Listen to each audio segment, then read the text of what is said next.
Sitting at the bar with a strong drink in his hand, Ethan was bitterly thinking back at his life so far. At 28, he was the eldest Omega son of a well-off family. For his rich family of high-level alphas, having an Omega son was the worst thing that could have happened. They couldn't see past his biology, and his artistic inclinations were met with eye rolls and disgust. So Ethan learned early on to hide his true self and do what was expected of a firstborn, hoping to earn some bits of love from his parents. He did what others told him to do, and every day felt like suffocating torture. He was forced to attend business school, which he absolutely hated, in order to help his father run the company until his brother Mark, 5 years younger, could take over. It was made perfectly clear that his brother would inherit the family business, and Ethan was nothing more than a stand-in until then. He was expected to hand over everything without a fuss and then find some rich alpha to marry and become the perfect little wallflower that would quietly disappear into the background and out of their lives. But unexpectedly, Mark declared that he had no interest in taking over the company. He wanted a carefree life, discovering the world and enjoying himself for a few years, then deciding what to do with his life. Their parents never questioned his decision, supporting him unconditionally. Their father had even given him unlimited access to the family funds, and Ethan later found out that their company had been listed for sale. The company was soon acquired by one of their biggest competitors. But there was a twist. Ethan's father wanted to maintain some level of control over the company, just in case Mark would change his mind later, so he arranged for Ethan to marry the new owner's son. Whether he was willing or not, it didn't matter. To his father, Ethan was just a pawn he could discard. So today when Ethan got home, he was told that the contracts had been signed and the wedding was in 3 days. Ethan stormed off, angry, humiliated, and utterly disappointed in his parents. He knew they never really loved him, but he never thought they actually saw him as disposable. Now here he was, in a noisy bar with a drink in his hand, considering his options. There wasn't much to consider, actually. He could either accept his fate or leave and build a life for himself elsewhere. Ethan touched the strong scent-suppressant patch on the back of his neck. It was still there, effectively keeping his natural gingerbread and honey scent locked away. He hated his scent. It was warm and welcoming, almost an invitation to cuddle and relax.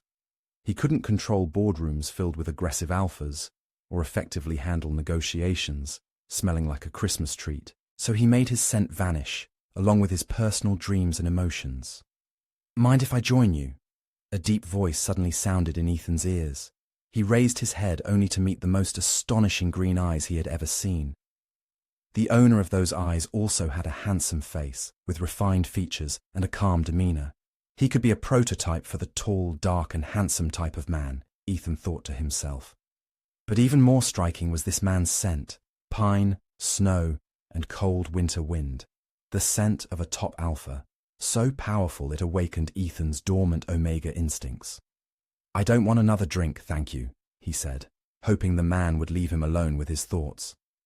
"I didn't offer you a drink, just company," the man replied, taking a seat by his side. Ethan glanced at him, displeased. "Do you often pick up strangers like this?" It felt kind of strange.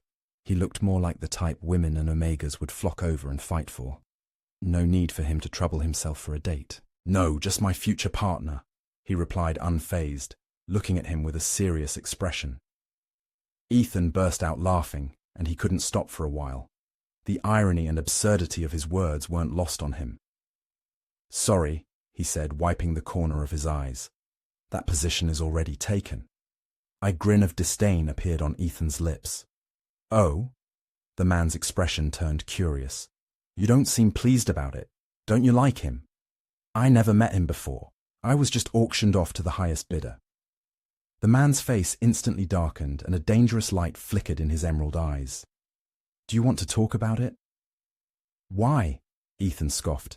"Are you some kind of therapist?" "No, but I heard that talking to strangers might help." Ethan looked at him again. The man's eyes were shining, his expression half serious, half mischievous. Everything about him seemed to draw Ethan in, making him feel safe and at ease.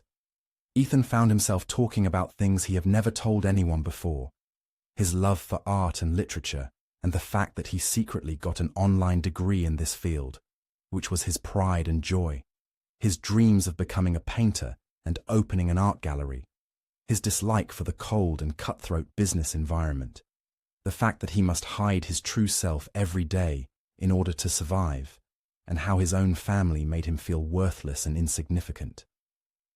The man listened to Ethan for a long time, without interrupting or showing any emotion. It felt like talking to a wall, which unexpectedly was exactly what Ethan needed. When he finally stopped, it felt as if a weight had lifted from his soul and his mind was finally clear. Ethan knew what he had to do, but before he could thank him and leave, the man took his hand. "There is an exhibition I wanted to see while in town," he said. "Would you like to accompany me?" His hand felt warm. His touch was soft, as if not to scare Ethan away. Ethan nodded in agreement, and they left the bar hand in hand. The exhibition showed paintings by a young artist who had been rapidly rising to fame in the past 2 years. Ethan knew him by name, but he hadn't actually seen his works until now. He was very excited, telling his companion what he knew about this artist, explaining the different techniques he had used while painting, and talking about the different emotion he felt while watching his works. After a while, Ethan noticed that the man was looking at him more than he was looking at the paintings, so Ethan jokingly said he wasn't an art piece. "You might as well be," the man chuckled. "This kind of environment suits you." Ethan was speechless. "Why don't we wrap up this evening at my place for a late-night drink?" the man proposed. "I don't even know your name," Ethan replied. The man stretched out his hand to him. "I'm Chris. Nice to meet you." Ethan smiled and accepted his hand. "I'm Ethan, and I'm glad to have met you tonight. Now that we know each other, shall we go?" "Why not?" Ethan replied. "I don't feel like going home anyway." Chris's penthouse was luxurious and had an incredible view over the city. Ethan went to the floor-to-ceiling window to admire the city lights and the bright moon that seemed to be smiling at him from above. Chris approached him slowly and held his waist while looking at their reflection in the glass window with burning eyes. Then, he bowed his head and kissed Ethan's temple, tightening his grip. "What do you want to drink?" he whispered in Ethan's ear. "Nothing." Ethan turned around to face him. Chris's eyes were deep and storming with desire, his gaze piercing.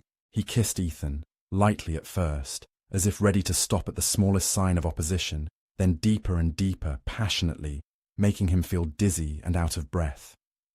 Ethan was surrounded by Chris's pheromones, fresh and alluring. It felt like coming home. He responded instinctively, his body burning and melting under his touch. Chris picked him up and gently placed him on the bed. He took off Ethan's suppressor patch and breathed in his scent. Warm, welcoming, home.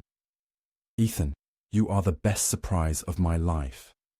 Those were the last words Ethan remembered before completely surrendering to him. After a long while, as he fell asleep in Chris's arms, he wished he could stay like that forever. He woke up the next morning to the sound of running water. Chris was taking a shower while humming a cheerful song. The atmosphere was peaceful and domestic, unlike anything Ethan had experienced before. He got dressed and left quietly. Ethan didn't want to see Chris because he knew that one look from him would be enough to make him unable to leave. As soon as Ethan entered the house, his father came up to him furious and slapped him hard. "Look at you. Your fiancé will be joining us for lunch, and you wandered the streets all night drinking. You are a disgrace. Go make yourself presentable." Ethan's mother was looking at him disapprovingly, and Mark was laughing so hard he was out of breath. Seeing Ethan's life crumble was very amusing to him. Ethan went to his room without looking at them. His mind was made up. The first thing he did was send a message to his high school friend, a cheerful beta girl who was always kind to him. They had similar interests in art and literature, and later they attended the same online courses, so they kept in touch. Ethan always helped her with projects or explained to her what she couldn't understand. Her parents owned several art galleries around the country, and she used to say that she needed someone like Ethan in order for her to be able to carry on her parents' legacy. She replied within minutes, offering him a job on the spot. Ethan took a shower, changed his clothes, packed up a small bag and left unseen, while his parents were busy preparing for his fiancée's arrival, and his brother was scrolling on his phone, bored. Chris entered his father's office feeling uneasy. Whenever he was solemnly summoned by his father, it was never a good sign. "Christopher, sit down." His father gestured towards a leather chair in front of his desk. "I have good news. That old fox is finally willing to sell us his company." Chris frowned slightly. He knew his father had wanted that company for a long time and had repeatedly made one generous offer after another, but they were refused again and again. "What's the catch?" he asked cautiously. His father grinned. "He wants you as his son-in-law, and he's offering his Omega son. The wedding will take place 3 days after the contract is signed."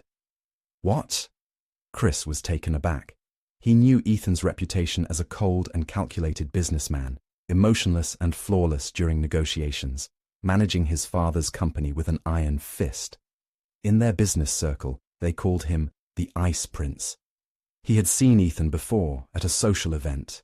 Although he was handsome, with refined features and sharp, beautiful almond eyes, his cold demeanor kept others at an arm's length, and people hardly dared to approach him. Chris didn't look at him twice. Back at his apartment, Chris came up with a plan. Refusing this marriage was out of the question. His father would never accept it. So the only way was to have an understanding with Ethan. He thought about proposing a marriage contract that would be very advantageous for him financially, but also stipulate that their marriage would last no longer than 1 year. His plan crumbled the night before he was supposed to officially meet Ethan and his future in-laws. When he saw him at the bar by chance, there was such an air of sadness and loneliness surrounding him that Chris inexplicably felt his chest tightening. He approached Ethan intending to introduce himself and maybe even discuss the marriage contract. But what followed took him completely by surprise. Underneath the cold appearance, he discovered a fragile young man, with dreams and aspirations far beyond the boundaries of the business environment. He found himself drawn to his sparkling eyes and contagious excitement when talking about art, and he got lost in Ethan's arms during that night of passion. By morning, having Ethan in his embrace felt like the most natural thing. "Honey," he whispered, lightly kissing his hair. "I'll never let you go. Let's live a long life together." While taking a shower, Chris already made plans to take Ethan for breakfasts at his friend's restaurant, a small place with exquisite dishes, a hidden gem, just like his Ice Prince. But when he returned to the bedroom, Ethan was gone.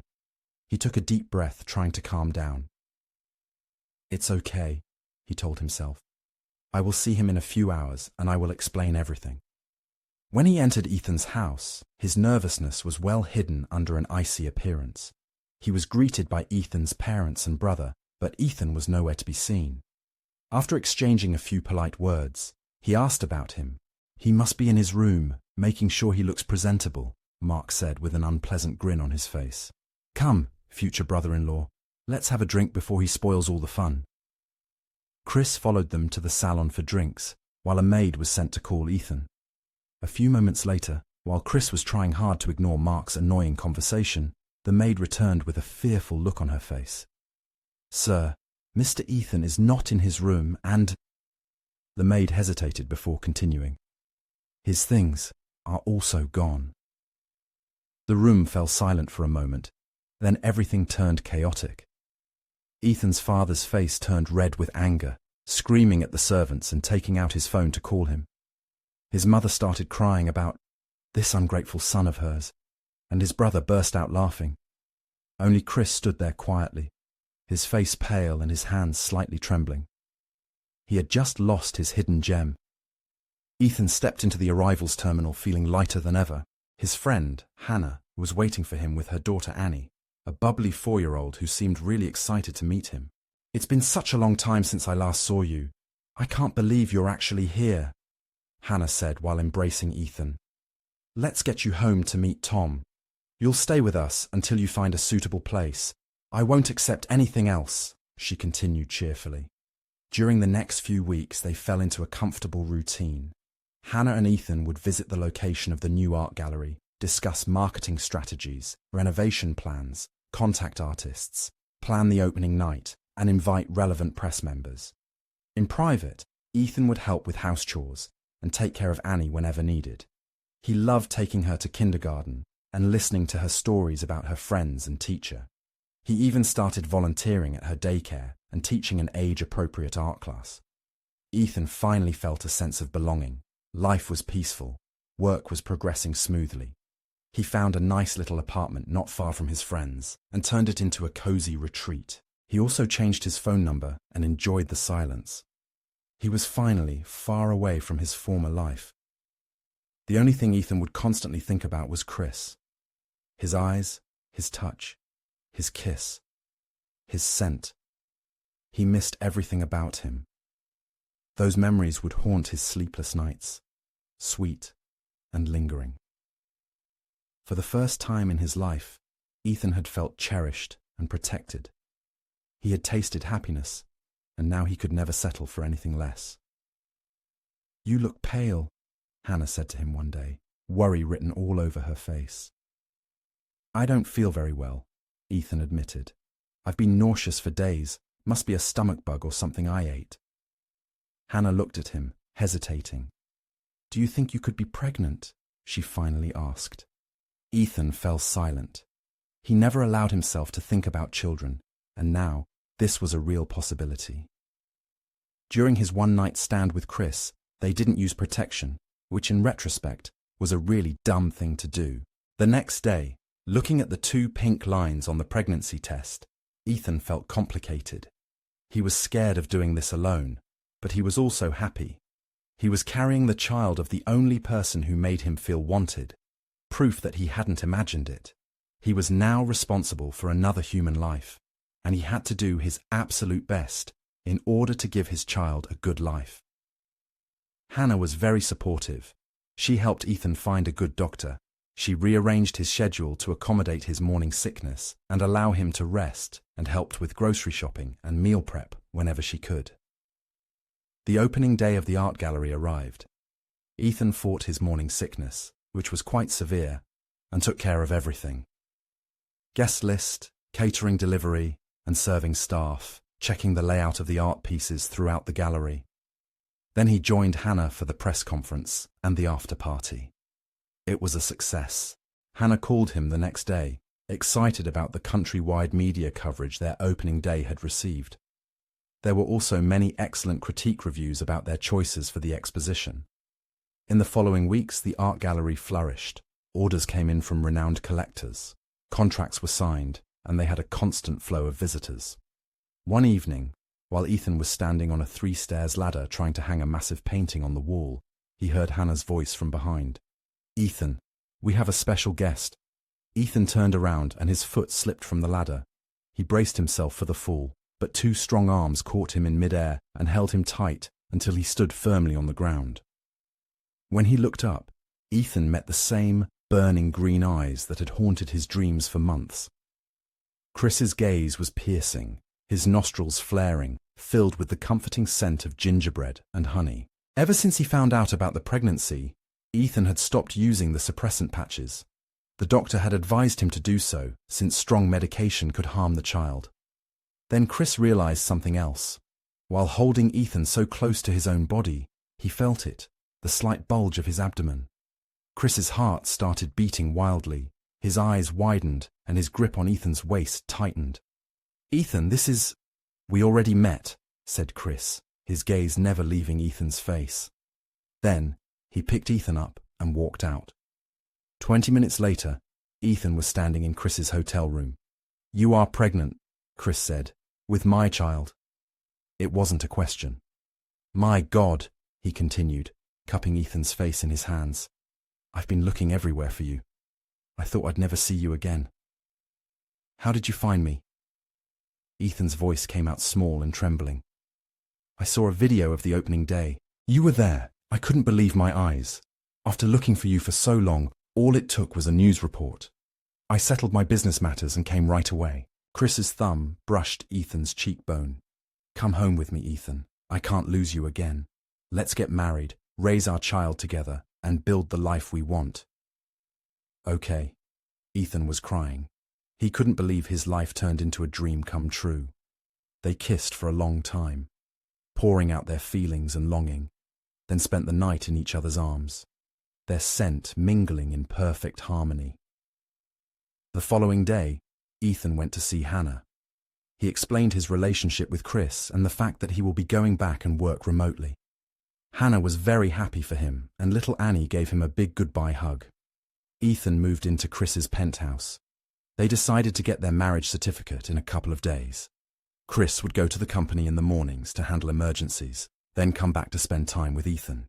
They chose the best room for the nursery and went shopping for baby supplies, then spent their evening talking about everything and nothing, Chris's hand gently resting on Ethan's stomach. On the appointed day, they went to the Civil Affairs Bureau hand in hand, both beaming with happiness. They went through the process, and it wasn't long before they came out holding their marriage certificate. Ethan was looking at it like it was the most precious thing he ever had. "Wow, brother-in-law, you are truly amazing." Mark's mocking voice sounded near them. Ethan froze for a second, then turned around to face his brother. He could feel Chris's hand pulling him closer, every muscle in his body tense. Mark looked at Ethan from top to bottom, then continued, the grin on his face wider. "You even knocked him up. You're more capable than I thought. Mum and Dad will be very pleased. The merger can now go through." Then he walked away, laughing. "What is he talking about?" Ethan looked at Chris, and what he saw told him everything he needed to know. Chris's face had a hardened expression, his jaw clenched tight, his eyes red-rimmed, veins bulging on his forehead, his pheromones sharp and aggressive. "I see. Well played, Mr. Morton." Chris flinched as if being slapped. He opened his mouth to speak, but the person next to him wasn't his Ethan anymore. It was the Ice Prince. "It's not what you think, Ethan," he said softly. "Let me explain. Let's go home and have a good talk." Ethan didn't respond. He just walked away and threw the marriage certificate he was holding in the first garbage bin. Back at Chris's penthouse, he moved all his things from their shared bedroom to the guest room and locked the door. He felt like such a fool. He had opened up to a stranger when he was at his weakest, and Chris had used everything he learned against him, tricking him with fake affection, hunting him until he got what he wanted. Ethan was so starved for love that he easily fell for such a cheap trick. He slid to the floor, his back against the wall, and cried for a long time. For weeks, he ignored Chris's attempts to approach him. He would only come out of his room when Chris wasn't home and lock himself in the second he heard Chris come back. He had no appetite and lost weight, slowly turning into a ghost of himself. Ethan went to his prenatal checkup without telling anyone. He was now almost 8 months along. After the ultrasound, the doctor told him that his pregnancy was high risk. He prescribed bed rest to avoid contractions and a nutritious diet. He noticed Ethan's low mood and recommended psychological support. Alpha pheromones are also essential for the child's development, the doctor added. "I can prescribe you replacement medication if needed." "Thank you, doctor. There is no need for that," Ethan said before leaving. Back at the penthouse, Ethan found Chris waiting for him. He looked thinner than the last time Ethan saw him, tired, dark circles under his eyes, his hair a mess. "I thought you left again," Chris whispered. Ethan tried walking past him, but his wrist was caught by a warm, trebling hand. "Please, Ethan, let me explain. I never meant to lie to you, but you did. Only by omission. If I had told you who I was, that night at the bar, would I have had the chance to know the real you? The real Ethan, the man behind the icy appearance, the man who loves art and poetry, the man whose smile makes my heart beat faster every time I see him." Chris's voice became louder, more desperate with every word. "That's the Ethan I fell in love with, the one carrying my child, the one I want to grow old with." Ethan looked at Chris, searching any sign of falsehood. He found none. You could have told me the second time we met. I was afraid. Ethan, what could I have said? Hi, I'm your arranged marriage partner. Nice to meet you. I really couldn't, and I can't lose you again. Will you give me another chance? I don't know if I can trust you again. I'll earn you trust, one day at a time. I can wait for as long as you need. After a pause, Chris continued. My father invited us to a family dinner this evening. Will you come? Ethan sighed. Family meetings were unavoidable. I'll go change. 2 hours later, when they entered his in-laws' dining room, Ethan instantly stiffened. At the table, beside Chris's family, were his parents and brother. Chris sensed the change and put a protective hand on his waist. This is the first time my son-in-law comes to visit. Welcome, Ethan. I hope you can treat our home as your own. Chris's father said politely. Thank you, Mr. Morton. Oh my, bro. You changed so much since the last time I saw you. You look like you're about to burst. Mark couldn't stop himself from commenting. Ethan is carrying our child. There's nothing wrong with the way he looks. Chris's voice was ice, his pheromones exuding hostility. Sure. Mark grinned, ignoring him. But he could go without a meal or two, just saying. Ethan ignored him and sat down. Chris took his place by his side, protectively. Dinner was tense. The conversation slowly drifted toward business. At one point, Ethan's father mentioned wanting Mark to take over the financial responsibilities of their merged companies. Mark studied hard and graduated from one of the top business universities of the country, he announced proudly. He is very capable. Capable? Chris's cold voice cut through the air like a knife. He spent years idle, spending money he didn't earn, looking down on others. What exactly are his qualifications? From what I've seen until now, the only thing he excels at is being rude and obnoxious. Mark's face was turning purple with rage. You don't know him. Ethan's father defended his golden son. You've barely met him a few times. I'll tell you what I know, Chris continued, unfazed. I know Ethan broke his back working for your company day and night. I know he saved it from bankruptcy and negotiated your most lucrative contracts. I know he did everything without complaining, and I know he never got a thank you from any of you. If anyone was to inherit that company, it should be Ethan. Him. He was just a stand-in until I was ready to take on leadership. Mark was spitting his venom. What's so special about him? He's just an Omega, a baby factory, nothing more. Careful, you're insulting my partner in my parents' house. Chris's body was vibrating with barely contained rage, but Mark ignored him and turned to Ethan. You think you're so high and mighty standing there with your huge belly and rich husband. You're nothing, just a sad puppet passed from one family to another, a merchandise to trade at will. Who are you compared to me? Mark was so enraged, his eyes were bulging. He grabbed a knife and launched across the table toward Ethan, but he never reached him. Chris caught his hand and grabbed him by the collar, smashing him to the ground. You assaulted my husband in my presence, in my parents' house, Chris roared. And you, he turned toward Ethan's parents. You never acknowledged him. You never cared for him. You never saw him as a person. You're not worthy of calling yourselves his family. Chris released a wave of pheromones that made them tremble. Get your dirtbag of a son and get out of this house. After Ethan's family scrambled to leave, Chris knelt in front of Ethan and took his hand. Are you all right? He asked softly, searching for any sign of injury. I'm fine, Ethan replied with a tired voice. Let's go home. In the car, Ethan started having painful contractions. The heavy emotional stimulation of the day was too much for him to handle in his present state. Chris took him directly to the hospital, where, after a medical checkup and another ultrasound, the doctor decided to perform an emergency C-section. Everything happened so fast, Ethan's brain didn't have time to catch up. One moment he was in pain, the next he woke up in a hospital bed with an exhausted Chris by his side. How is the baby? Our son is well. Since he was born prematurely, he will have to stay in an incubator for a while, but he is healthy. Chris answered with a thin smile. Ethan, I'm sorry. What are you sorry for? I'm sorry for everything. For lying to you. For what happened tonight. For how you were treated by your own family. I wish I could make all the bad memories go away, so that you can remember only the good times. There's no need for that. We are who we are because of everything that happened to us along the way. I wouldn't change a single thing because every step I took led me to you, to our son, to our family. Epilogue, 3 years later. Ethan was in his studio, finishing the last painting for his personal exhibition that was opening soon and enjoying the golden light that came in from a big window facing the lake.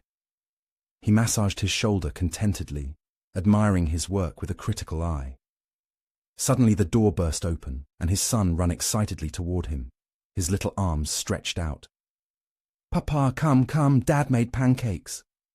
Ethan hugged his son and followed the delicious smell of freshly made pancakes all the way to the kitchen, where Chris was flipping a pancake, a spatula in his other hand, sleeves rolled up, hair messy. Ethan felt his heart skipped a bit just looking at him. "Dinner is served," Chris announced cheerfully. "Aren't pancakes more suitable for breakfast?" Ethan asked, amused. "Our Lord Commander here decided they were a perfect dinner dish." Chris gestured toward their son, who had already grabbed a pancake and was now chewing happily. "What he says goes." Ethan took in the scene, his heart filled with love for the two persons in front of him. "Thank you," he murmured. Chris was taken aback. "What for?" "For choosing us every day." Chris's gaze softened, his emerald eyes full of tenderness. He took Ethan in his arms and kissed him gently. "I wouldn't change it for the world," he whispered. "Not a single second." The end.